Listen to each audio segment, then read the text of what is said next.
ও মদিনার মাটি রে সকল শোক বুঝিত ওর কপালে ও মদিনা রে তোর বুকে আমার নবী যার লাগি পাগল সবে যার তরে হইল সৃষ্টি ত্রিভুবন কাঁদি আমি সারাক্ষণে কখন যাব সেখানে কাঁদি আমি সারাক্ষণে কখন যাব সেখানে সহে না আমার পরাণে ও মদিনার মাটি রে সকল শোক বুঝিত ওর কপালে পিঁপড়া তাদের সৈন্যগুলার সদস্যগুলার কথাগুলি জানায় পিঁপড়া তাদের সদস্যগুলার কথাগুলি জানায় আল্লাহর নবী সুলাইমান আমার আল্লাহ তাকে কত জ্ঞান দিয়া দিলেন কত ক্ষমতা দিয়া দিলেন পিঁপড়ার কথাটা শুইনা সুলাইমান নবী ফাতাবাসসামা দাহিকাম মিন কওলিহা পিঁপড়ার কথা শুইনা সুলাইমান নবী মুস্কি মুস্কি হাসার শুরু করলেন সবাই ঘুমায়া যাও তোমরা যখন সবাই ঘুমায়া যাও আমার আল্লাহ তখন তোমাদেরকে আরো বেশি বেশি ডাকতে থাকে রে বান্দা পৃথিবীর সব দরজাগুলি যখন বন্ধ হইয়া যায় পৃথিবীর মিল ফ্যাক্টরি কারখানার বড় বড় গেটগুলি যখন বন্ধ হইয়া যায় আমার আল্লাহ রহমতের সমস্ত দরজাগুলি খুলে যায় চিৎকার করে বলে আল্লাহু আকবার বান্দারে কত জায়গায় ঘুরলাম রেনে বইরাম রেন মাথা থেকে পাও পর্যন্ত রেনের জ্বালায় অনেক মানুষ আত্মহত্যা করে রেনের জ্বালায় অনেক মানুষ বাড়ি ছাড়ে ঘর ছাড়ে গ্রাম ছাড়ে আমার আল্লাহর রাতের গভীরে ওই রেনগ্রস্ত ফেরেশানি বান্দাকে আল্লাহ ডাক দেয় বান্দারে ও বান্দা তুই রেনে ফইরা বড় ফেরেশানি করে হইয়া গেছো আমি আল্লাহর কাছে আয় নামাজে দাঁড়ায়া যা তাসবিহ নিয়া বইসা যা সেজদা দিয়া দে আমি আল্লাহর কাছে চাও আমি তোর ঋণ পরিশোধের ব্যবস্থা করে দেব জোরে বলি না সুবহানাল্লাহ আল্লাহ পারেনি জোরে বলেন আরো জোরে বলেন এই বিশ্বাসটার নাম হইল ঈমান আল্লাহু আকবার আল্লাহু আকবার আজকে আমাদের এই যে আকীদার কিছু বিষয় আছে ইত্তাকুল্লাহ বা তাওয়াক্কালতু আলাল্লাহ প্রত্যেকটা মানুষ আল্লাহর উপর ভরসা করা সুবহানাল্লাহ বলেন কেউ কিছু মনে করবেন না ধরেন নির্বাচন আসছে আরো আসবে কেউ কেউ আছে মুসলমানের উচিত প্রত্যেকটা কাজ করার পূর্বে সে এই কথা এভাবে বলবে ইনশাআল্লাহ আল্লাহ যদি তৌফিক দেয় আমি পাস করব আল্লাহ যদি তৌফিক দেয় আমি এই ভালো কাজটা করব আল্লাহ যদি তৌফিক দেয় আমি আগামী দিন এটা করব এই হলো ঈমানদারের কথা সুবহানাল্লাহ বলেন কিন্তু দুঃখের বিষয় বিভিন্ন টিভি চ্যানেলগুলি যখন আমরা দেখি বলে ফেলে আমাদের কোন একজন রাজনীতিবিদকে প্রশ্ন করা হয়েছিল আপনি এত শক্তি কোত্থেকে পাইলেন একজন মুসলমান হিসাবে তার উত্তর দেওয়ার প্রথম উত্তর তার দেওয়ার উচিত ছিল যে সর্বশক্তিমান আল্লাহ আমাকে এটা সুযোগ করে দিয়েছে ঠিক কি না বলেন উনি প্রথমে বলে দিলেন যে আমার জনগণ থেকে আমি এত শক্তি পেয়েছি নাউজুবিল্লাহ বলেন যে যা কিছু করবেন আগামী দিনের কথা চিন্তা করে কিন্তু করতে হবে এটা আমি সব সময় বলি নির্বাচন করেন রাজনীতি করেন যা কিছু করেন আগামী দিন কবরের কথাটা চিন্তা করে কিন্তু করতে হবে। আমার কোনো কথায়, কোনো কাজে, কোনো কর্মে যাতে আমার ঈমান হরণ না হয়।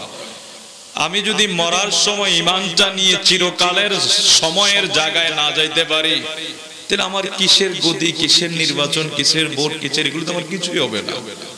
আগামী দিন আমার যেটা নিয়ে যেতে হবে, এজন্য যে যেটা করবেন ভরসা করতে হবে কার উপরে বাবা? ইনশাআল্লাহ বলবেন।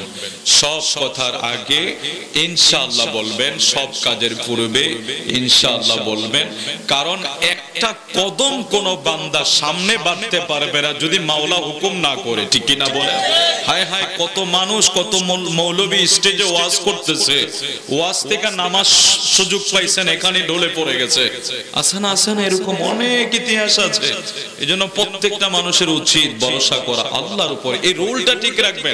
আমি মুসলমান হিসেবে আমার একটা রুল আছে, আমি যদি বলি আমার জনগণ আমাকে সবকিছু করে ফেলবে, আমার টাকায় আমাকে সবকিছু করে ফেলবে, না, এটা আপনি ভুল বললেন। হয়তো সাময়িকের জন্য যদি আপনি বিজয়ী হয়েছেন, কিন্তু আল্লাহ আপনাকে হয়তো, কারণ যিনি মূর্তি পূজা করে তাকেও আল্লাহ খাওয়ায় না, সে আল্লাহকে ডাকে না, সে ডাকে মাটির খোদাকে, কিন্তু খাওয়াচ্ছে আল্লাহ। কারণ ইয়া রাজ্জাক, রিজিকের মালিক তো একমাত্র আল্লাহু আকবার, আল্লাহু আকবার।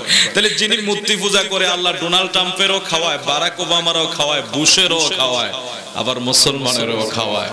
তাহলে সব খাবারের ব্যবস্থা কিন্তু আল্লাহই করে দেয়। তাহলে এখন মুসলমান হিসাবে আমার দায়িত্ব হলো আমি আল্লাহর উপর ভরসা করব সব কাজের পূর্বে। আল্লাহ কবুল করুক, জোরে কোন আমিন।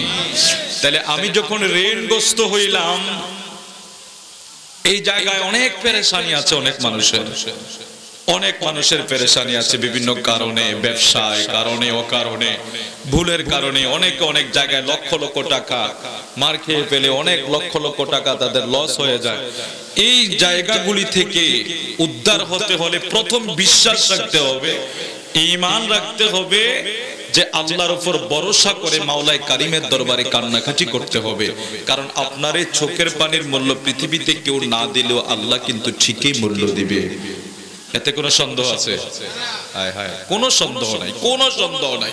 আমার এই চোখের পানির মূল্য কেউ দিবে আর না দিবে, আমার আল্লাহ কিন্তু এই চোখের পানির মূল্য দিবে। সুতরাং মাওলাই কারিমের কাছে বেশি বেশি কাঁদবো, চোখের পানি পালাবো। কারণ আমার নবী বলেছেন, উম্মত রে, আমার আল্লাহর কাছে সবচেয়ে বেশি দামি হলো তোমার শরীরের রক্ত এবং চোখের পানি, আল্লাহর কাছে সবচেয়ে বেশি দামি।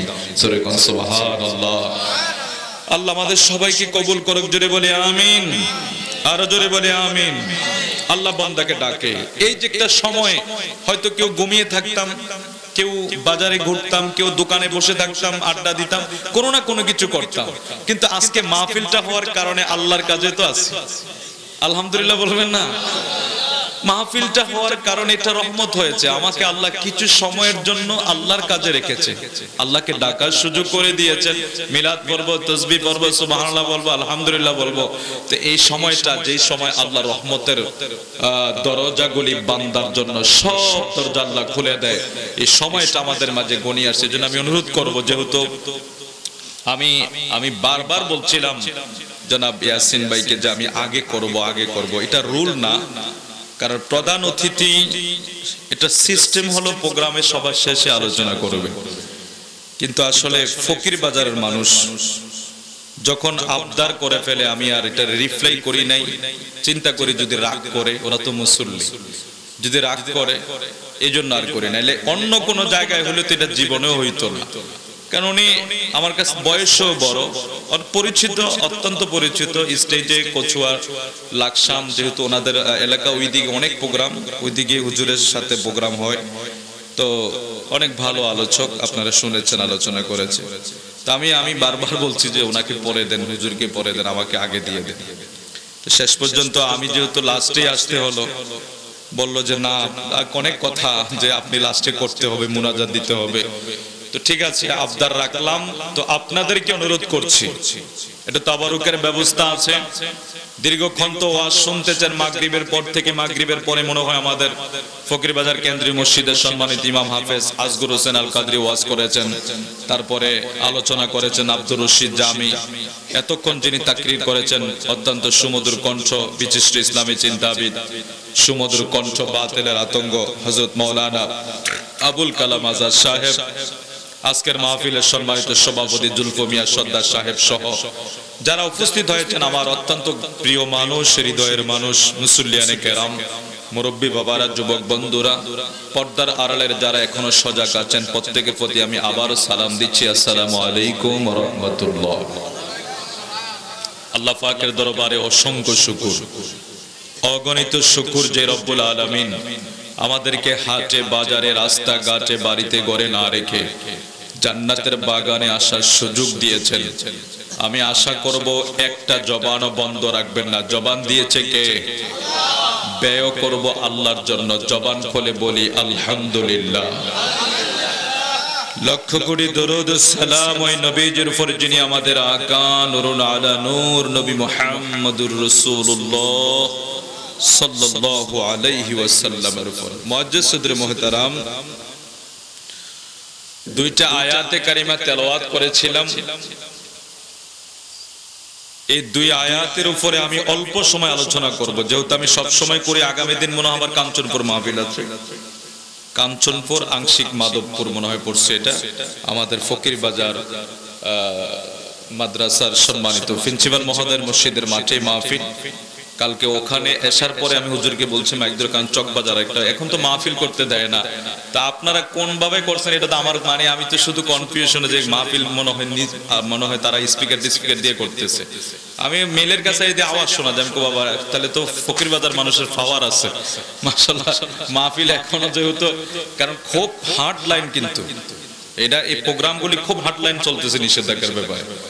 করোনা সংক্রমণ বাড়তেছে। আমার 21 তারিখে মতলব মাহফিল ছিল বন্ধ, 23 তারিখে ব্রাহ্মণবাড়ি মাহফিল ছিল বন্ধ। আপনারা তো নিয়ে যাবেন না, আমি তো ভিসাও করে ফেলেছি। আমার এই 4-5 দিন আগে ভিসা ডেলিভারি হয়েছে। কলকাতা 18, 19, 20 একটানা 3টা প্রোগ্রাম কলকাতাতে। আবার 21 তারিখে এসে চাঁদপুরে মাহফিল করলাম, হলো এটা বিমানে যাইতাম, বিমানে আসতাম। ভিসাও ডেলিভারি, ওই দিক দ্বারা ফোন করছে হুজুর আমরা লকডাউন দিয়ে রয়েছি। আবার এদিক দিয়ে ফ্লাইটও তো সব বন্ধ করে দিচ্ছে, সব কিছু অলেমলে হয়ে গেল না। তো এর ভিতরে আপনারাও করতেছেন, এটা তো বড় নেয়ামত। আপনারা আলহামদুলিল্লাহ কোন ফাঁকে আপনারা মাহফিল করে নিতেছেন। অনেক জায়গায় মাহফিল বন্ধ, অনেক জায়গায় বন্ধ, অনেকগুলি প্রোগ্রাম আমাদের অফ হয়ে গেছে। তো যাই হোক, আল্লাহ পাকের হয়তো মেহেরবানি হয়েছে, প্রোগ্রামটা প্রতি বছর হয়, আল্লাহ পাকের মেহেরবানি হয়েছে, কার উসিলে আল্লাহ কবুল করেছে মাহফিলটা। আপনাদের চেষ্টার সফলতাটা আল্লাহ দিয়েছে, আল্লাহ যাতে আরো সফলতা দান করে। সবাই ইনশাআল্লাহ আসবে।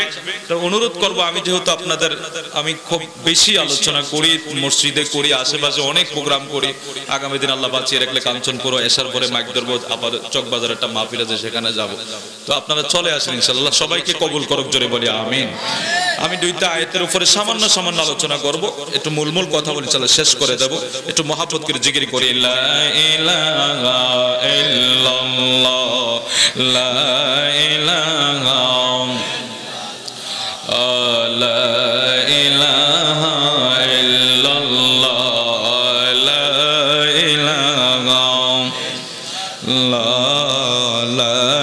ইলাহা, লা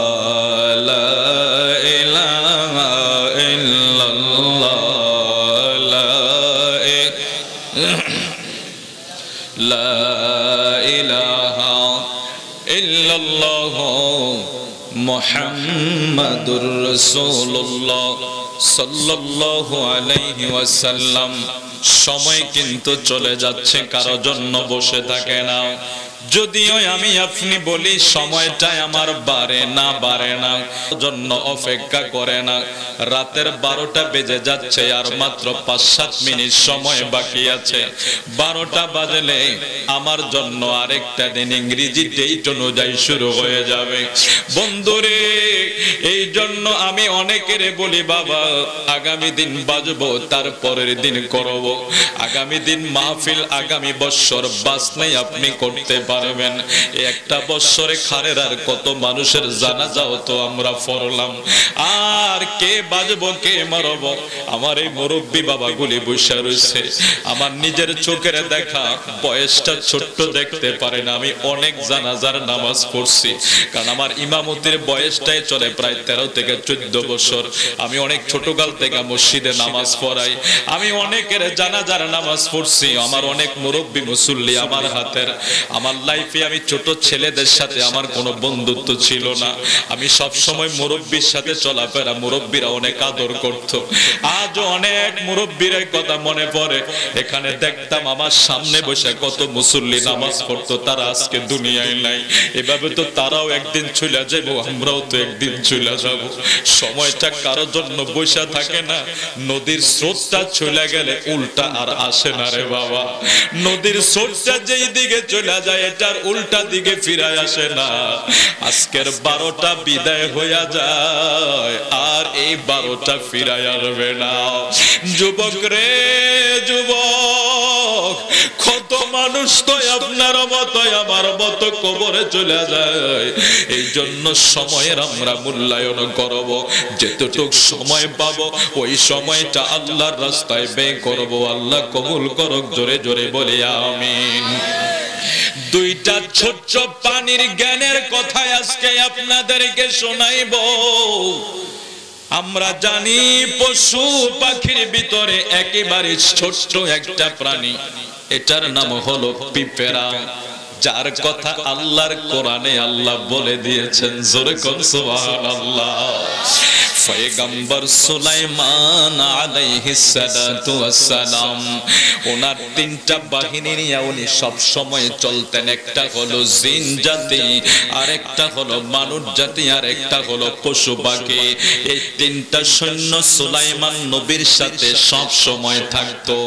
সুলাইমান নবী কয়েক লক্ষ সৈন্য লইয়া গ্রামের একটা অঞ্চল দিয়া যখন রওনা হয়ে গেল, গ্রামের অঞ্চলে বিশাল বাহিনী লইয়া যখন রওনা হয়ে গেল, ওই পিঁপড়ার দল, পিঁপড়ার সর্দার গুলি তাদের সকল পিঁপড়া গুলিকে ডাক দিলেন, ও পিঁপড়ারা শোনো, আমাদের সদস্যরা শোনো, আল্লাহর নবী সুলাইমান লক্ষ লক্ষ সৈন্য লইয়া গ্রামের দিকে রওনা হইয়া গেছে।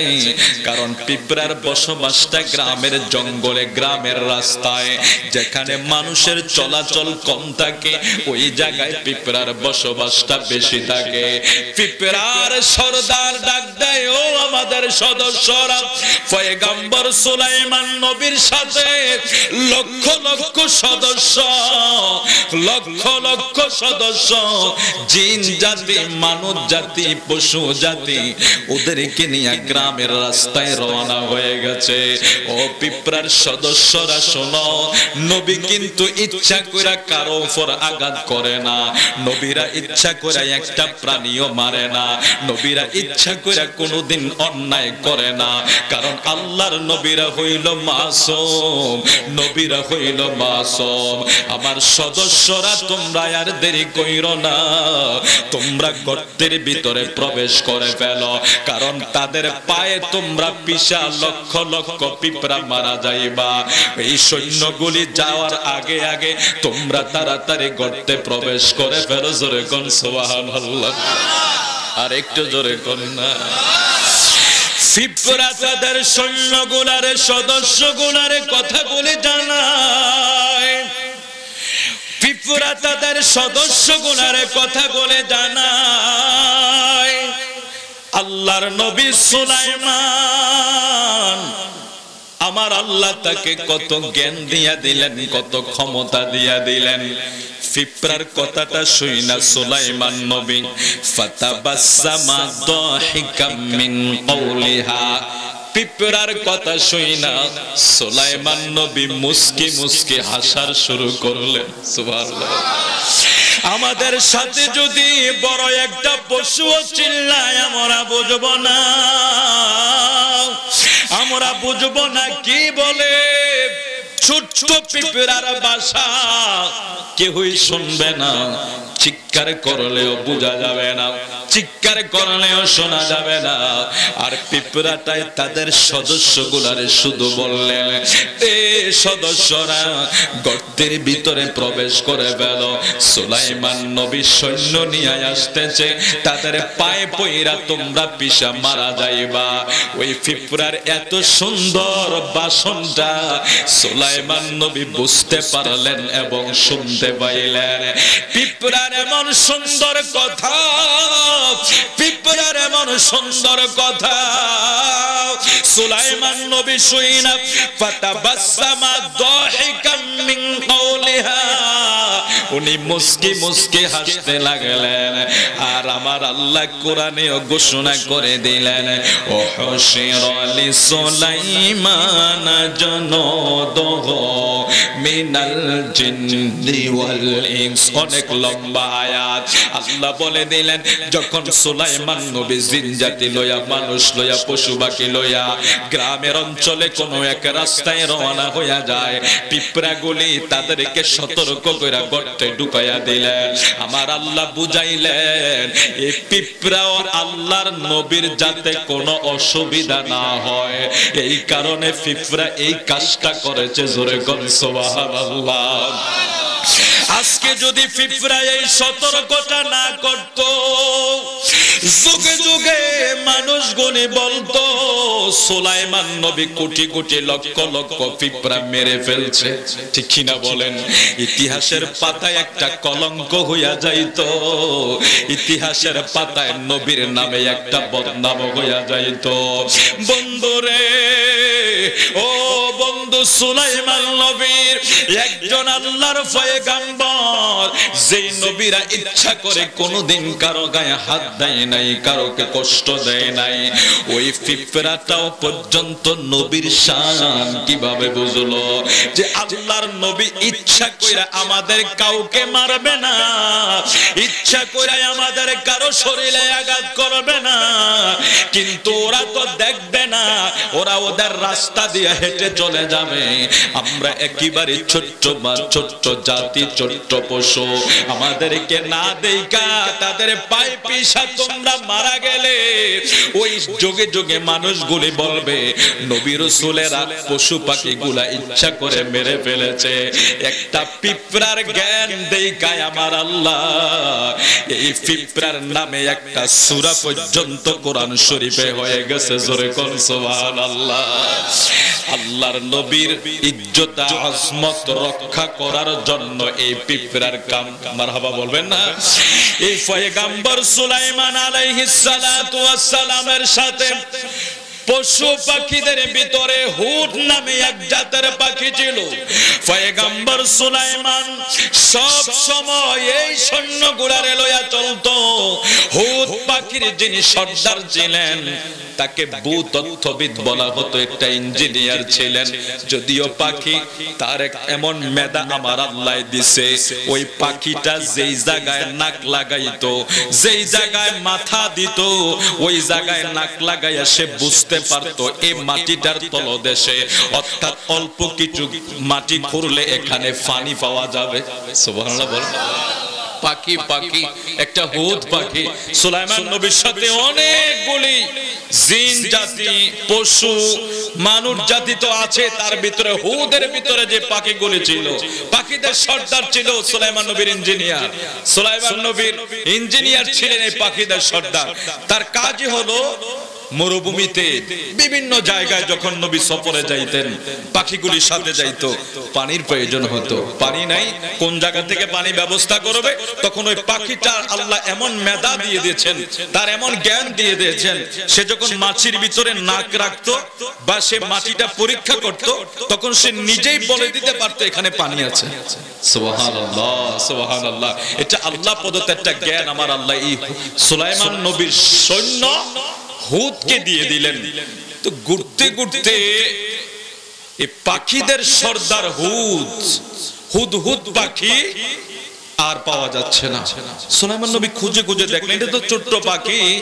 সুলাইমান নবী একটা অভ্যাস ছিল, তার সাথে লক্ষ লক্ষ সৈন্য থাকতো, তো যেগুলি ছোট ছোট এগুলির খুব খেয়াল রাখতেন যে এতগুলি সৈন্যের ভিতরে যেগুলি ছোট এগুলি যদি কোথাও পড়ে যায়, কোথাও পিছে পড়ে যায়, কোথাও এগুলি পিছে যায়, এজন্য এদের প্রতি খুব খেয়াল রাখতেন।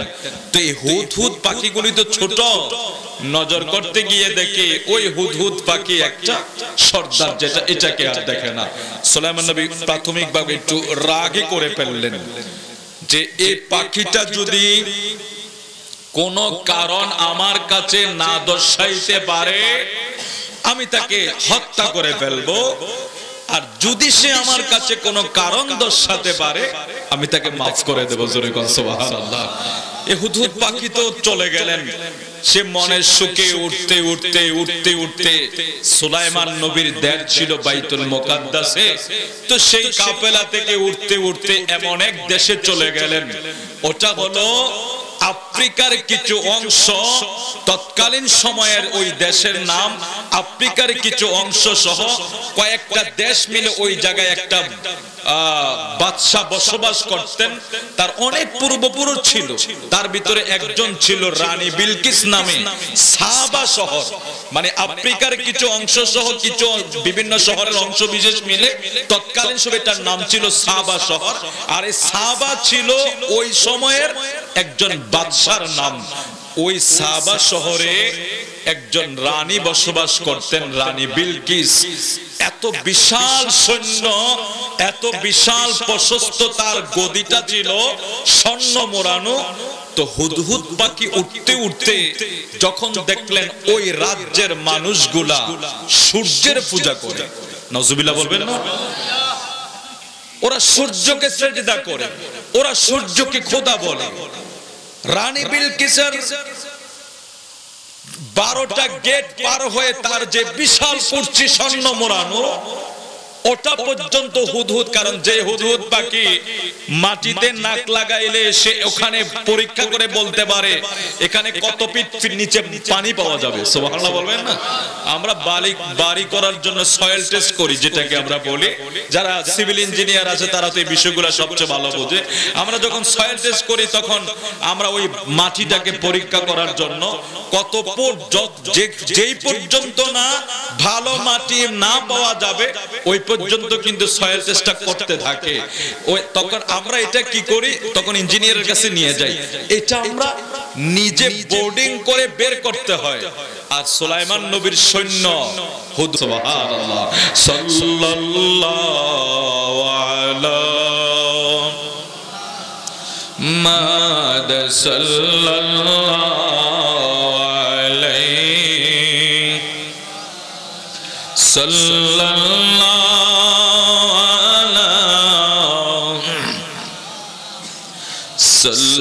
সাল্লাল্লাহু আলাইহি ও নবী সরওয়ার হাশর ময়দানে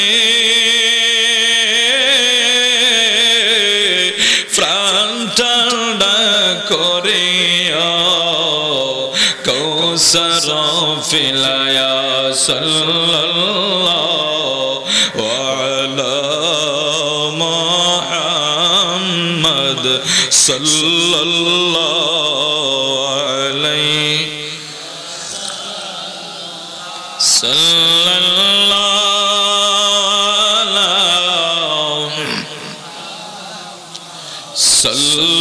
সাল্লাল্লাহু আলাইহি। পয়গম্বর সুলাইমান নবী ক্রোধ করে বসে রইলেন, আজকে হুদহুদের কবর আছে, কোথায় চলে গেল আমার ঠিকানা বইলা। কারণ সুলাইমান নবী ছিলেন জিনের বাদশা, মানুষের বাদশা, পশু পাখির বাদশা। নদীর পানিরা সুলাইমান নবীর কথা বুঝতো, নদীর মাছেরা সুলাইমান নবীর ভাষা বুঝতো। সুবহানাল্লাহ।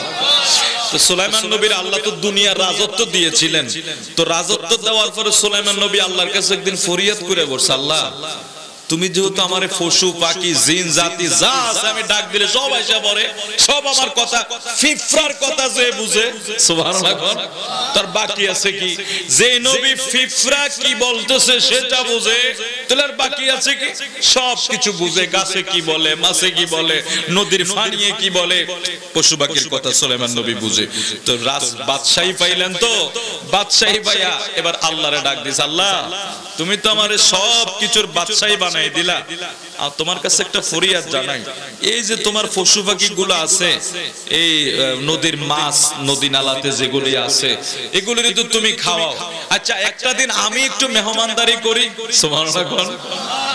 আল্লাহ কয় সুলাইমান তুমি তো এত বড় কাজ পারতা না। আল্লাহ দেখি না চেষ্টা কইরা, তুমি পারতা না তো, নবী তো বারবার কইতেছে আল্লাহ দাও না, আমি দেখি না চেষ্টা কইরা পারিনি।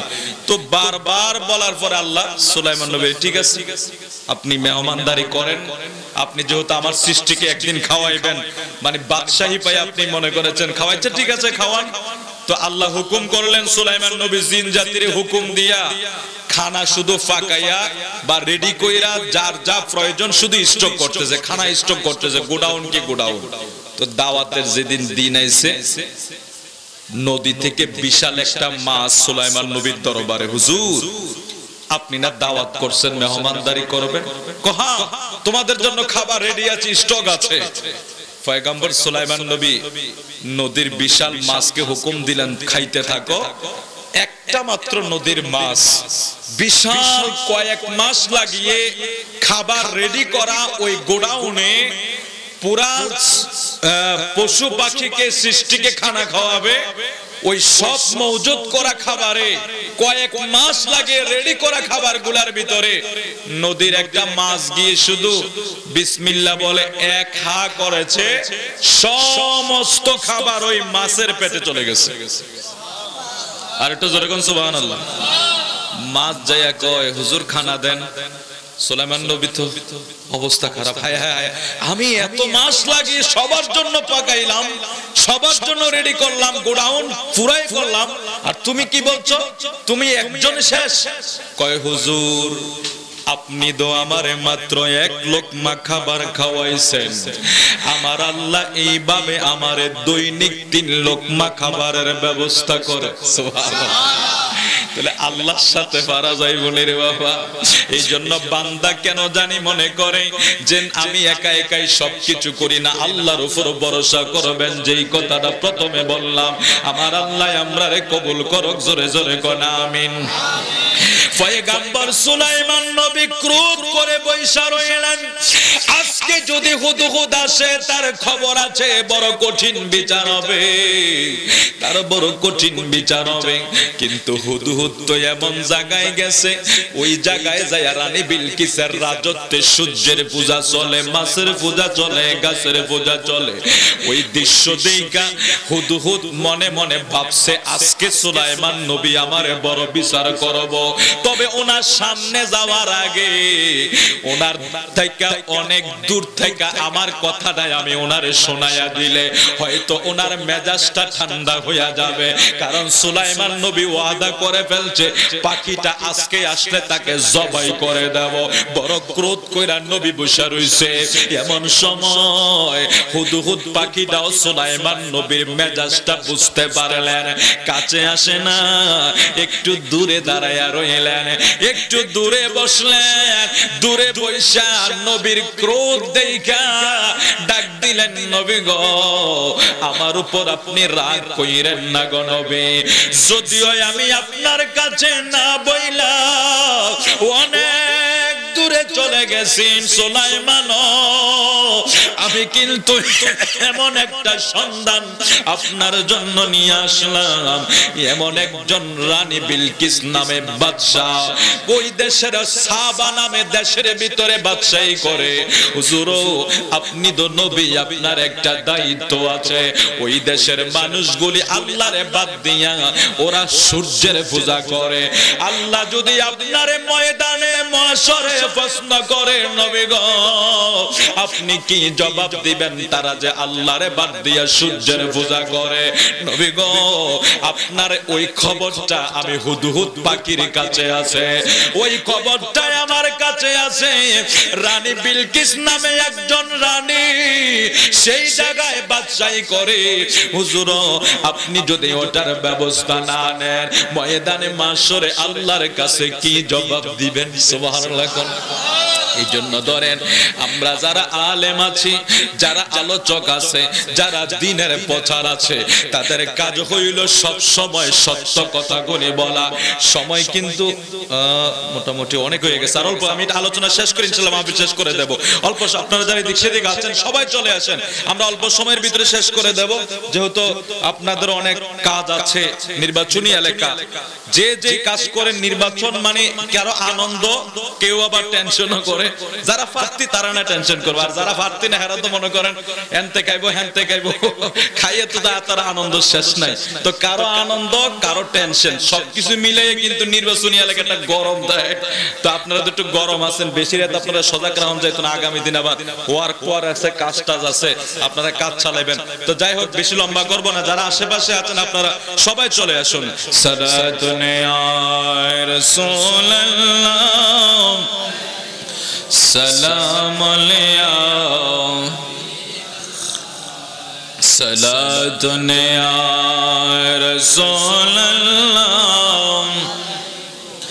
সালাম আলাইয়া হাবিবাল্লাহ বন্ধুরা রে আমার পয়গম্বর সুলাইমান নবী ঘটনা শোনার পরে পাল্টিয়ে গেলেন যদিও আমার হুদহুদ আমার থেকে না বইলা অনেক দূরে চলে গেলেন এমন একটা খবর নিয়ে আসলেন ময়দানে মাশরে আমি আমার আল্লাহর কাছে কি জবাব দিতাম হুদহুদের কাছে একটা চিঠি লেখা দিলেন চিঠিটার ভিতরে লিখে দিলেন রানী বিলকিস রে আমি আশা করব তুমি মুসলমান হইয়া আমার দরবারে আসবা রানী বিলকিস কিন্তু যেমন তেমন ছিলেন না বিশাল ক্ষমতার অধিকারী ছিল এমন একটা কুরসি ছিল তার ওই কুরসিটা চতুর্দিকে 40 ফুট 30 ফুট লম্বা চওড়া প্রস্থ এত বিশাল ছিল পুরাটা কুরসি ছিল স্বর্ণ রানী বিলকিস এটার ভিতরে বৈশা তার রাজ্য চালাইতেন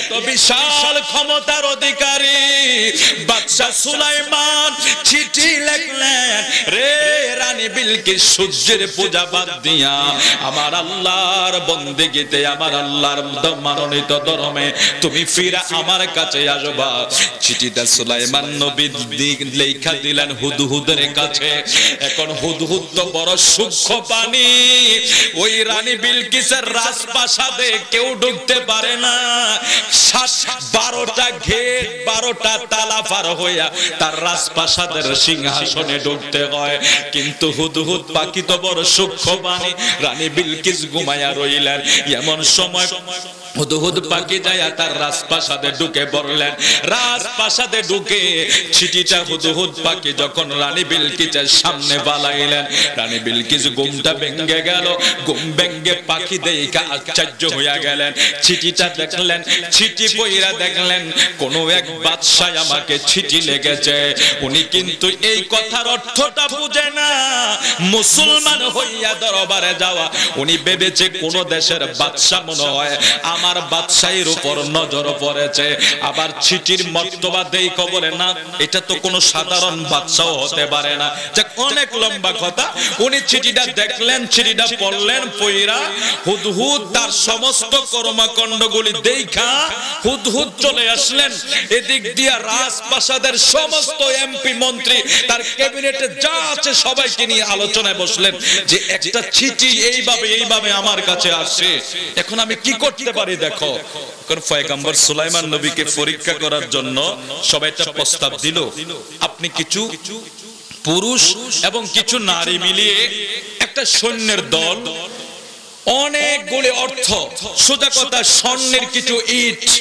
স্বর্ণের বড় বড় পাথর এগুলিকে প্যাকেটজাত করে বাক্সজাত করে আপনি তার দরবারে পাঠিয়ে দেন যদি সে এগুলি গ্রহণ করে বা এই সৈন্যগুলি দেখে, সম্পদগুলি দেখে তার লোভ হয়, বা এগুলি সে স্বাচ্ছন্দ্যে গ্রহণ করে, তখন বুঝবেন সে দুনিয়াদারি লোক, বা সে একজন দুনিয়াদারির বাদশা, বা সে একজন দুনিয়ার পাগল, দুনিয়ার ক্ষমতার পাগল, সে দুনিয়ার অর্থের পাগল।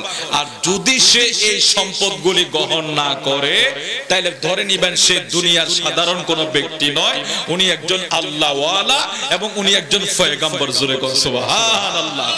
বন্ধুরা রে আমার, পয়গম্বর সুলাইমান নবীর কাছে রানী বিলকিসের সৈন্যরা বিশাল সম্পদের পাহাড় লইয়া ইট বড় বড় পাথর গুলির বাক্সজাত কইরা, পাথর না এগুলি স্বর্ণ, এগুলি নিয়ে সৈন্য দিয়া যখন নবীর দরবারে পাঠিয়ে দিলেন, আমার আল্লাহ খবর দিলেন, সুলাইমান রানী বিলকিস কিন্তু তোমারে উপহার দিয়া পাঠাইছে, দেখা যাক কি হয়। সুলাইমান রে সুলাইমান, ওই সাবা রানীর শহরে রানী বিলকিস তোমার জন্য উপহার দিয়া পাঠাইছে, দেখা যাক উপহার গুলি কি হয়। হুকুম করলেন, দীর্ঘ 32 মাইল লম্বা একটা স্বর্ণের রাস্তা করো। সুবহানাল্লাহ। এদিক দিয়ে রানী বিলকিস পাঠাইলেন কয়েকটা স্বর্ণের ইটের টুকরা, একটা বাক্সাত করে দিয়া দিলেন, দেখো এটা যদি নবী হয়, এটা যদি নবী হয় সম্পদগুলি গ্রহণ করবে না, আর যদি বাদশা হয় তার মানে দুনিয়ার লোভী হয়, সে এটাকে গ্রহণ করে ফেলবে। স্বর্ণের টুকরা গুলি লইয়া ওই সৈন্যগুলি আসার আগে সুলাইমান নবী কয়, দিনেরা রে ও আমার সৈন্যরা, দীর্ঘ 32 মাইল লম্বা একটা স্বর্ণের রাস্তা করো। শুধু রাস্তা করে ক্ষান্ত নয়, ওই স্বর্ণ খচিত রাস্তাটার উপরে তোমরা গরু গাধা বেঁধে দাও, যেখানে তারা মল ত্যাগ করবে। সুবহানাল্লাহ। অনেক লম্বা কথা। ওই সৈন্যগুলি আসতেছে, তাদের হাতে স্বর্ণের বক্স, স্বর্ণের ইট, স্বর্ণের পাথরগুলি বক্সজাত করলেন, এগুলি সুলাইমান নবীর দিবে। যেই মাত্র সুলাইমান নবীর রাজ্যে প্রবেশ করলো, প্রবেশ কইরা দেখে বিশাল স্বর্ণের রাস্তা, তাদের হাতে মাত্র কয়েকটা প্যাকেট বাইট। তো কি হবে? লজ্জার কথাই তো হওয়ার কথা। সুলাইমান নবীর জন্য আমরা কয়েকটা ইট, স্বর্ণের ইট নিয়ে আসলাম, আয়েশা দেখে তিনি স্বর্ণের রাস্তা বানাইয়া এগুলির ভিতরে গরু গাধা বাইদা রাখছে। ওনারা নিজে নিজে এত লজ্জিত হইলেন, এত লজ্জা পাইলেন, এত লজ্জা পাইলেন। সুলাইমান নবীর দরবারে তারা যখন যাইতেছে, নিজের এত ছোট মনে হইতেছে। এতদিন মনে করছে আমরা রানী বিলকিসের মতো আর কে আছে, আমরা সম্পদের মতো আর কি আছে, এত বড় বিশাল রাজ্য, আবার স্বর্ণের পোটলা ওদের হাতে। আর সুলাইমান নবীর দরবারে আয়েশা দেখে সুলাইমান নবী স্বর্ণ দিয়া রাস্তা বানাইয়া গরু গাধা বাইদা রাখছে, কোনো দাম নাই, দাম নাই, মূল্যায়ন নাই। এটা হলো সুলাইমান নবীর দরবারে যখন তারা যত যায় তত তাদের লজ্জা বেড়ে যায়, যত যায় তত সৌন্দর্য, যত যায় তত সৌন্দর্য। পয়গম্বর সুলাইমান নবীর দরবারে হাজির হইয়া রানী বিলকিসের একটা চিঠি নবীর কাছে দিলেন, এবং সম্পদগুলি যখন উঠাইয়া দিলেন, আল্লাহর নবী সুলাইমান কয়, রে রানী বিলকিসের সেনা সদস্যরা শোনো, আমার কাছে এই স্বর্ণের, এই সম্পদের কোনো মূল্যায়ন নাই। আমি এগুলির জন্য দুনিয়ার বাদশা হই না, আমি এগুলির জন্য নবী হই না। তোমার রানী বিলকিস কি মনে করেছে আমি তোমাদের স্বর্ণের প্যাকেট দেখা মনে হয় বড় পাগল হইয়া যাব? মুসলমানের দলেরা রে, ও মুসলমান, আগামী দিন মারা যাব সবাই জানি, আমার ইন্তেকাল হয়ে যাবে সবাই জানি, কিন্তু পরের হক মাথায় লইয়া ঘুরি। আমি যদি রাস্তায় টাকা পাই, ওইটা পায়ের নিচে পাড়া দিয়া দাঁড়ায়া থাকি, কেউ যাতে না দেখে আমি নিয়ে নে। আমি যদি কারো একটা জিনিস আমার হাতে যদি একবার আসতে পারে, এটা আমি মালিক না, তারপরেও মালিকানা বানাইবার জন্য জেলা হাজতে দৌড়াদৌড়ি করি, কোর্ট কাছারিতে দৌড়াদৌড়ি করি। মুসলমানের মুসলমান, ওই সুলাইমান নবী শিক্ষা দিয়া গেছে, দুনিয়ার সম্পদের লোভ কইরো না, দুনিয়ার স্বর্ণের লোভ কইরো না, আল্লাহর জন্য লোভ করো, আল্লাহর রাসূলের জন্য লোভ করো। এই দুনিয়া তোমার কাছে কিছুই মনে হবে না। জোরে কোন সুবহানাল্লাহ। দেখছেন আমার গাউসুল পাক কিন্তু একটা কথা বলেছে, নাজরতু ইলা বিলাদিল্লাহি জামাত। আমার গাউসুল পাক বলেছে এই দুনিয়াটা তো আমার কাছে সরিষার দানার মতো হয় না। আল্লাহু আকবার। এজন্য যারা আল্লাহর হয়ে যায় তাদের কাছে দুনিয়া কিছু। কয়েকটা টুকরা নিয়েছে স্বর্ণের, আর সুলাইমান নবীর রাস্তা বানিয়ে এটার ভিতরে মলত্যাগ করাইতেছে। আল্লাহু আকবার, আল্লাহু আকবার। তো চিঠিটা পেয়ে সুলাইমান নবী কয় না, তোমাদের রানীকে যেটা ভেবেছিলাম সে আমার সেই উত্তরটা দিল না, আমি উত্তরটা পাইলাম না। আমি ভেবেছি সে মুসলমান হয়ে আমার কাছে আসবে, সে তো আসলো না। আচ্ছা ঠিক আছে, উনি একটা সাবধান চিঠি লিখে দিলেন সৈন্যদের কাছে যে তোমার রানী যদি মুসলমান না হয়, সূর্যের পূজা যদি ওরা যদি সূর্যের পূজা থেকে দূরে না সরে যায়, এক আল্লাহর দিকে না আসে, তাইলে আমি বলে দিলাম আমি এমন সৈন্য পাঠাবো এই রাজ্যের কোনো মানুষ বাঁচতে পারবে না। চিঠি যখন রানী বিলকিসের কাছে বসলো, রানী বিলকিস বাধ্য হলো পয়গম্বর সুলাইমান নবীর দরবারে আসার জন্য। এখন বিশাল তার কুরসি, 40 ফুট 30 ফুট প্রস্থ চওড়া, এত বিশাল চওড়া স্বর্ণ খচিত তার রাজসিংহাসন, 12টা গেট পার হয়, এটা বের পার হয়ে যেতে ওই 12টা গেটকে তালাবদ্ধ করে হাজার হাজার লক্ষ লক্ষ সৈন্য নিয়ে সুলাইমান নবীর দরবারে যখন রওনা হলেন, আল্লাহ কয় এই পয়গম্বর সুলাইমান ওই রানী বিলকিস কিন্তু তোমার কাছে আসতেছে। সুবহানাল্লাহ।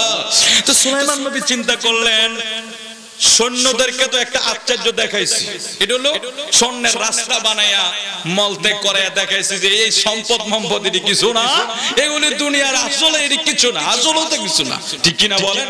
আসলে কিছু না, যদিও সাময়িক সময়ের জন্য কোন হুজুর টাকা ছাড়া কি চলেনি, আসলে তো চলে না, কিন্তু শেষ পর্যন্ত কিছু না, কিছুই না, সব তো জায়গায় রে বাবা। অনেকে তো বুক করার সময়টাও পায় না। এই আনন্দ সিটি সেন্টারটা আপনারা চিনেন, অনেক বিশাল একটা মার্কেট। এই মার্কেটটা যিনি করছে তার নাম আছে লিয়াকত, তার ওইদিকে বাড়ি, মালিকানা তার বড় একটা শেয়ার, অনেক বড় আশা তার, কোটি কোটি টাকা। মাত্র একটা ছোট্ট বাচ্চা একদম মেয়ে রেখে হঠাৎ করে স্ট্রোক করে মারা গেছে। ইন্নালিল্লাহ বলবেন না? তাহলে ভোগ করার সময়টা যদি আমার আল্লাহ আমারে না দেয়, অনেক লম্বা কথা।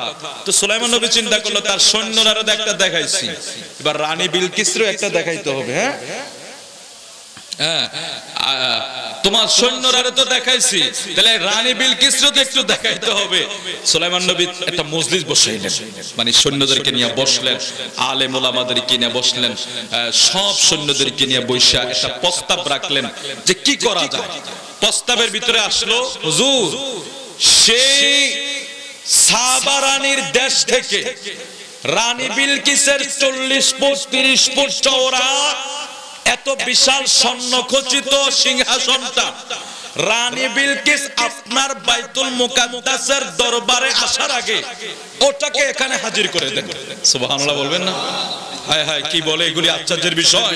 কোথায় সিংহাসন, আরো কত প্রশস্ত, কত বিশাল, কোথায় বাইতুল মুকাদ্দাস, উনি তো চলে আসবে, তাহলে এটা কিভাবে আনবো? সুলাইমান নবী মজলিসের ভিতরে একটা প্রস্তাব রাখলেন, এমন কি কেউ আছো তোমরা ঠিক রানী বিলকিস আসার আগে তার সিংহাসনটা আমার কাছে এনে দিবা? জোরে কোন সুবহানাল্লাহ। সাল্লাল্লাহু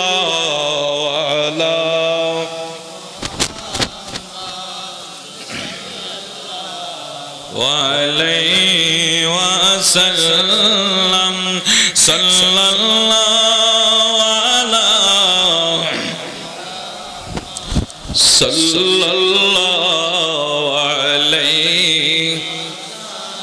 ইনশাআল্লাহ আমরা অল্প সময় শেষ, যারা আশেপাশে এখনো আছেন আল্লাহর মেহেরবানি করে চলে আসেন, আমরা যাতে ঠিক অল্প সময়ের ভিতরে আমরা শেষ করে দিতে পারি। আপনারা যারা দেখছেন সবাই চলে আসেন। তো পয়গম্বর সুলাইমান নবী প্রস্তাব রাখলেন, একটা জিন দাঁড়িয়ে গেল, হুজুর আপনার সভা শেষ হওয়ার আগে আমি রানী বিলকিসের সিংহাসন আপনার কাছে এনে দেন। সুলাইমান নবী কয় না, এত সময় দেওয়া যাবে না। সুবহানাল্লাহ বলবেন না? এত সময় দেওয়া যাবে না। তো একজন দাঁড়িয়ে গেলেন, তৎকালীন সময় আল্লাহর ওলি, যুগে যুগে কিন্তু ওলি ছিল। এই যে এখন বলে যে শুধু বাংলাদেশে ওলি, না রে বাবা, নবী তো নবীর দরজা, নবীর সাথে যারা ছিল, যারা ইবাদত করতে পারছে তারা কিন্তু ওলি হয়ে গেছে। জোরে বলুন সুবহানাল্লাহ। সুলাইমান নবীর খালাতো ভাই ছিল, তার নাম কোরআনে এসে তার নাম আসিফ ইবনে বরখিয়া। এই আসিফ ইবনে বরখিয়া সুলাইমান নবীর খালাতো ভাই ছিলেন। হুজুর, আমি ওই সাবারানির শহর থেকে সিংহাসনটা চোখের বাইল পাতা মারতে যতটুক সময়, এই সময়ের ভিতরে আমি এনে দেবো। হায় হায় হায়, জোরে কোন সুবহানাল্লাহ। কিছুক্ষণ আগে সৈন্যরা দেখাইলো স্বর্ণের রাস্তা, এখন রানী কি বিলকিসরে তো দেখাইবো আরো আশ্চর্যের বিষয়। সুলাইমান নবী চিন্তা করছে, কারণ এটা যেমন এটা লোক কামও করতে হবে তেমন, এটা তো বিশাল ক্ষমতার অধিকারী। সুলাইমান নবী ওই আসিফ ইবনে বরখিয়ার কথাটায় রাজি হইয়া গেলেন। বন্ধু জিনে বলল, হুজুর আমরা আইনা দেব আপনার সভা শেষ হওয়ার আগে আগে। নবী কয় না, এত সময় দেওয়া যাবে না, এত সময় দেওয়া যাবে না। সুলাইমান নবীর খালাতো ভাই আসিফ ইবনে বরখিয়া দাঁড়ায়া গেল, হুজুর আমি চোখের বাইল পাতা মারার আগে আমি আপনার সামনে হাজির করে দেব। আপনারা সবাই চোখটা বন্ধ করে বসবেন, আপনারা সবাই চোখটা বন্ধ করবেন, আর চোখ মেলার আগে আমি আপনার সামনে এটা হাজির করে দেব। পয়গম্বর সুলাইমান নবী রাজি হয়ে গেলেন, তাকে হুকুম দিয়া দিলেন। হুকুম দেওয়ার সাথে সাথে সুলাইমান নবীর খালাতো ভাই ছিলেন হযরত আসিফ ইবনে বরখিয়া, বড় আল্লাহওয়ালা লোক ছিলেন, তৎকালীন সময়ের বড় বুজুর্গ ছিলেন। এমন কিছু ইসমে আজম জানতো, এমন কিছু ইসমে আজম জানতো, এই ইসমে আজম ফয়রা ওই সাবা শহর থাইকা রানী বিলকিসের বিশাল সিংহাসনটা চোখের বাইল পাতা মারার আগে সুলাইমান নবীর সামনে দেখে হাজির হয়ে গেছে। সুবহানাল্লাহ। হায় হায়, এখন সুলাইমান নবীর দরবারে তো রানী বিলকিস আসতেছে বিশাল সৈন্য নিয়ে। কি আশ্চর্যের বিষয়, 12টা গেট তালা মাইরা আসছে। ওখান থেকে এমন অবস্থায় এর ভিতরে কেউ ঢুকতে পারবে না, কারণ রাজার দরবার, আমাদের প্রাইম মিনিস্টারের সাথে দেখা করা এত সোজা কথা। আপনি কি কইলে দেখা, যদি আপনি টিভি দেখেন মনে করছেন শেখ হাসিনা যে এখন খালেদা জিয়া যেটা এখন, আপনি এখন প্রাইম মিনিস্টার দেখা করতে যান না, জানেন না আপনার কত কফিয়ত দেওয়া লাগে, হিসাব না দেখা করবেন কই, কত মন্ত্রী এমপিরাও তো দেখা করতে পারে না, হয়তো টিভিতে না দেখেন, লাইভে দেখেন, কিন্তু দেখা করতে যান কত অবস্থা খারাপ হয়ে যাবে। তো এখন একজন বাদশা, 12টা গেট, তার এই গেট গুলি বন্ধ। এই সিংহাসন কিন্তু সুলাইমান নবীর দরবারে, দিক দিয়ে রানী বিলকিস আসতেছে। সুবহানাল্লাহ বলবেন না? আলোচনা ইনশাআল্লাহ শেষ করে ফেলবো, অল্প সময় আমি শেষ করে ফেলবো। আপনারা এই প্রতি বছর এই মাহফিলটার জন্য মনে হয় কিছু টাকা পয়সা আপনাদের কই দেন, কাগজটা কই দিছে ভাই, কালেকশন, কিছু টাকা পয়সা আপনারা প্রতি বছর দেন, এই মাহফিলটা আপনারা করেন। আসলে এই বছর দেখছি আমাদের ইয়াসিন ভাই সহ যারা আছেন, গাইম ভাই সহ যারা অনেক দিন আগ থেকে মাহফিলটা দেখছি, ডেট হইতেছে। আমার তো অনেকবার বলছে হুজুর একটা বক্তা চাই দেন, তবে বক্তা নিয়ে একটু বেশি পেরেশানি হচ্ছে। সবচেয়ে বেশিরভাগ আসলে বক্তা আলেম পাওয়া, একটু ভালো ওয়াইজিন পাওয়া বড় দুষ্কর বিষয়। এখন তো ওয়াইজিনের অভাব নাই, কিন্তু একটা ব্যক্তি বিশেষ পাওয়া কিন্তু বড় চিন্তার বিষয়। কারণ অনেকে ওয়াজ করে বা ওয়াজের মাঝে আছে, কিন্তু সবাইকে আসলে সবাই তো ওইভাবে চয়েস করতে পারে না, অনেকে ওয়াজ করে। তো যাই অনেক দেখা দেখি হয়েছে, শেষ পর্যন্ত যাক একজন বক্তা আমার ভাইয়েরা ঠিক করছে মাহফিলটা, মনে না হওয়ার পথে ছিল। আমি যা শুনলাম শেষ পর্যন্ত এটা হয়েছে, এটা আল্লাহ পাকের মেহেরবানি। আপনারা যে এই কঠিন পরিস্থিতি, যে জায়গায় টোটাল সরকারের নিষেধাজ্ঞার ভিতরে যে রাতের 12টা পর্যন্ত মাহফিল চলতেছে, 12টা একটা কোনাইতেছে, এটা আল্লাহ পাকের কত বড় মেহেরবানি আপনাদের উপরে। তো যাই হোক, এই আগামী বছর এই মাহফিলটা হবে, অল্প সময়ের ভিতরে আপনাদেরকে একটু কষ্ট দেব, তারপর আমি ঘটনাটা শেষ করে মিলাদ ক্যাম্প দিয়ে দেব ইনশাআল্লাহ, একটার ভিতরে শেষ হয়ে যাবে। কে আছেন হুজুর আগামী বছর এই মাহফিলটার জন্য আমি 5,000 টাকা 10,000 টাকা দেব। এই মাহফিলের তো না ভাই, মাহফিলের কালেকশন, মাহফিলের আগামী বছর মাহফিলটার জন্য, যেহেতু আজকে একটা মাহফিলের উদ্দেশ্যে আমরা সবাই একসাথে বসছি, হ্যাঁ, আবার আগামী বছর আমরা বসবো ইনশাআল্লাহ। মেম্বার পদপ্রার্থী এম.এ. কাইয়ুম জালালী ভাই, উনি আমাদের এই মাহফিলের জন্য সর্বপ্রথম ওয়াদা করলেন 5,000 টাকা। আরো জোরে বলি মারহাবা। জনগণের সেবা সবাই করতে চায়, কারণ আল্লাহ যাকে কবুল করে রেখেছে সে এমনি হয়ে যাবে, ঠিক কিনা বলেন? এখন অনেকে নির্বাচন, অনেকে আবার মনে করেন না যে হুজুর আপনি তো অমুকের নামে দোয়া করেন, এটাই মনে করেন না। আমি ইমাম সাহেব, আমার কাছে সবাই আসবে না, আমি চেয়ারম্যানের লেগে দোয়া করতে হবে, এমপির লেগে দোয়া করতে হবে, মেম্বারের লেগে দোয়া করতে হবে।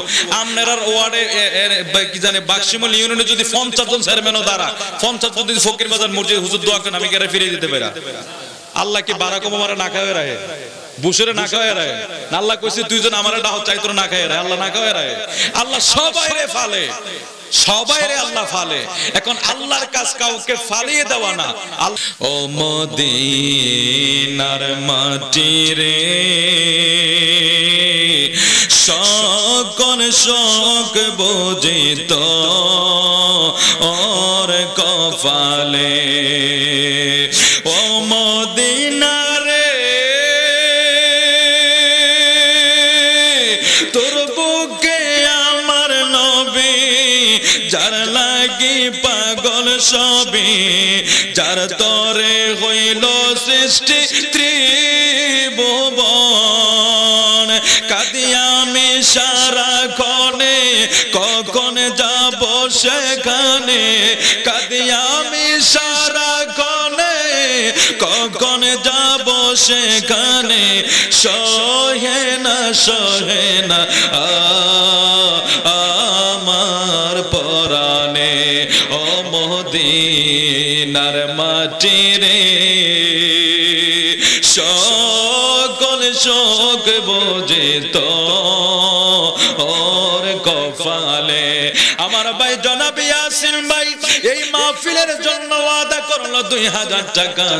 গত বছরের মোটামুটি 1 বছর হয়ে গেছে ভাইয়ের একজন ভাতিজি দুনিয়ার থেকে চলে গেছে। আল্লাহ এই ছোট্ট ভাতিজির খাতিরে আল্লাহ তাদের বংশের কবর আযাব maaf করে দাও। ইয়াসিন ভাইয়ের আব্বা আম্মার হায়াতে বরকত দাও। ভাইটা বিদেশের জমিনে যাবে, আরেকজন তো বিদেশে আছে না, আরেকজন ভাই বিদেশের জমিনে আছে, আরেকটা ভাই কিছুদিনের ভিতরে বিদেশে চলে যাবে। আল্লাহ ভাইগুলারে কবুল করো, ঈমানে হাসানে কবুল করো, বিপদ আপদ থেকে উদ্ধার করে দাও। মা বাবার খেদমত করার মতো কবুল করে নাও। আল্লাহ তাদেরকে ইজ্জতের সম্মানে কবুল করো, জোরে জোরে কোন আমিন। এরপরে কে আছেন হুজুর? 1000 টাকা দেন, তাড়াতাড়ি দেন, দেরি করেন না, মোটামুটি অনেক সময় হয়ে গেছে, পরিবার চলে গেছে। আল্লাহ আমার বাজারে হায়াতে বরকত দান করো, জোরে জোরে কোন আমিন। মাশাআল্লাহ জনাব সাহেব আলী বাজারের মেয়ে দিয়েছে 200 টাকা, আল্লাহ কবুল করো, মঞ্জুর করো। এরপরে কে আছেন? 500, 1000, 2000 লেখান বাজার। মন্নান ভাই, মন্না ভাই আর কি আব্দুল ভাই ছোট ভাই মন্না, জনাব আব্দুল মন্নান ভাই খাররা নিবাসী দিল 1000 টাকা। আল্লাহ কবুল করো, মঞ্জুর করো, বংশের কবর আযাব maaf করো, পরিবারে শান্তি দাও। আল্লাহ তোমার গায়বী মদদ দিয়ে সবাইরে হেফাজত দান করো, মহামারী নামক আযাব হতে, কঠিন বিমার হতে সবাইরে maaf করো। সবাই বলেন আমিন।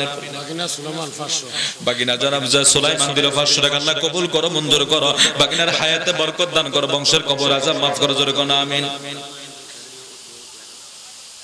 ব্যবসায়ী জলিল ওর মা বাবার জন্য, মা বাপ নাই না, জনাব ফকির বাজারের ব্যবসায়ী তো না, হ্যাঁ ফকির বাজারের বিশিষ্ট ব্যবসায়ী জনাব আমার ভাই আব্দুল জলিল ভাই, মাও নাই বাবাও নাই, মা বাবা হারাইয়া সন্তানগুলি কেন বইসা রয়েছে জানি না।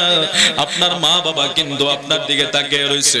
বিশিষ্ট ব্যবসায়ী জনাব আব্দুল জলিল ভাই নগদ 1000 টাকা নিয়ে আসলো। আব্বা আম্মারে maaf করে দাও দয়াল রে, মা বাবার কবর জান্নাতের বাগান বানায়া দাও, মা বাবার কবরের সাথে নবীর রওজার সাথে যোগাযোগ করে দাও। জনাব আব্দুল জলিল ভাই ব্যবসায় বরকত দাও, জোরে জোরে কোন আমিন।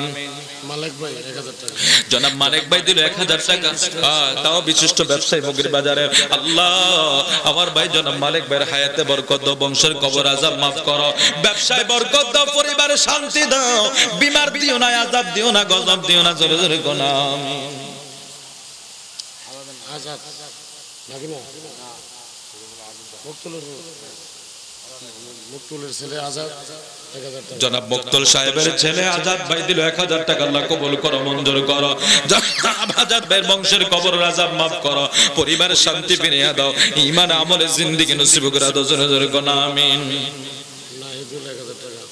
জনাব নাহিদুল ভাই, হ্যাঁ নাহিদুল ভাইয়ের বাবা নাই আল্লাহ, নাহিদুল ভাইয়ের বাবার জন্য 1000 টাকা কোরবান করে গেল। আহারে বাবা দুনিয়ায় নাই, বাবার মতো দরুদি আর কে আছে রে জগতে রে বাবা। জনাব নাহিদুলের আব্বারে মাফ করে দাও দয়াল রে, বাবার কবরের সাথে নবীর রওজার সাথে যোগাযোগ করে দাও, বাবার কবরটারে জান্নাতের বাগান বানিয়ে দাও, বাবার রুহানি দোয়া সন্তানের জন্য নসিব করে দাও। জোরে কোন আমিন। জলিলের ভাই খলিল, সে নাই মৃত, তার নামে 1000 টাকা। আব্দুল জলিল ভাইয়ের ভাই মরহুম খলিল ভাইয়ের নামে উনি 1000 টাকা কোরবান করেছে, ভাইয়ের জন্য দিয়েছে। মাওলা রে আমার ভাই জনাব খলিল রহমান সাহেবের কবরটারে জান্নাতের বাগান বানিয়ে দাও। ও দয়াল কবরে আযাব দিও না, গজব দিও না, বিপদ দিও না, কবরের সাথে নবী রওজার সাথে যোগাযোগ করে দাও। জোরে জোরে কোন আমিন। শান্ত 1000। আমার ভাই জনাব শান্ত দিলে 1000 টাকা আল্লাহ কবুল করো, মঞ্জুর করো, বংশের কবর আযাব মাফ করো। জোরে কোন আমিন।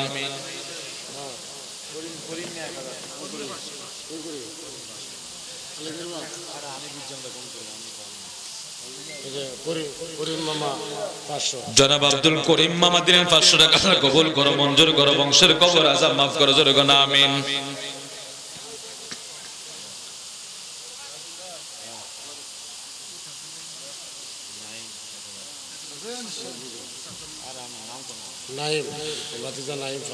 জনাব নাইম ভাই দিল 500 টাকা, আল্লাহ কবুল করো, মঞ্জুর করো। জনাব নাইম ভাইয়ের হায়াতে বরকত দাও, আল্লাহ নাইম ভাইয়ের বংশের কবর আযাব মাফ করো। জোরে জোরে কোন আমিন। আমার একজন মা পর্দার আড়ালে, রাত্র প্রায় 1টা বাইজা গেছে, মা এখনো সজাগ, মোসাম্মদ ফরিদা বেগম। দয়াল রে আমার মা ফরিদা বেগম এখনো সজাগ। এই মাহফিলটার জন্য 1000 টাকা কোরবান করে দিন। আমার মা ফরিদা বেগমের আব্বা আম্মার কবর আযাব মাফ করে দাও, ফরিদা বেগমের হায়াতে বরকত দিয়া দাও। দয়াল রে দয়াল, ফরিদা বেগমের বংশের কবর আযাব মাফ করো, ফরিদা বেগমের আল্লাহ হায়াতে বরকত দাও, বিপদ আপদ থেকে উদ্ধার করো। জোরে জোরে কোন আমিন। জনাব আশিক মিস্ত্রি ভাই 1000 টাকা, আল্লাহ কবুল করো, মঞ্জুর করো, বংশের কবর আযাব মাফ করো, বিপদ আপদ থেকে উদ্ধার করো। জোরে জোরে কোন আমিনের পরে কে? আমার ভাই জনাব ফরাদ দিল 500 টাকা, আল্লাহ কবুল করো, মঞ্জুর করো। জনাব ফরাদ ভাইয়ের হায়াতে বরকত দাও, বংশের কবর আযাব মাফ করো। জোরে কোন আমিন। জামাই হাসান ভাই দিল 500 টাকা, আল্লাহ কবুল করো, মঞ্জুর করো, বংশের কবর আযাব মাফ করো। জামাই হাসান ভাই 1000, আল্লাহ কবুল করো, মঞ্জুর করো, বংশের কবর আযাব মাফ করো। জোরে জোরে কোন আমিন।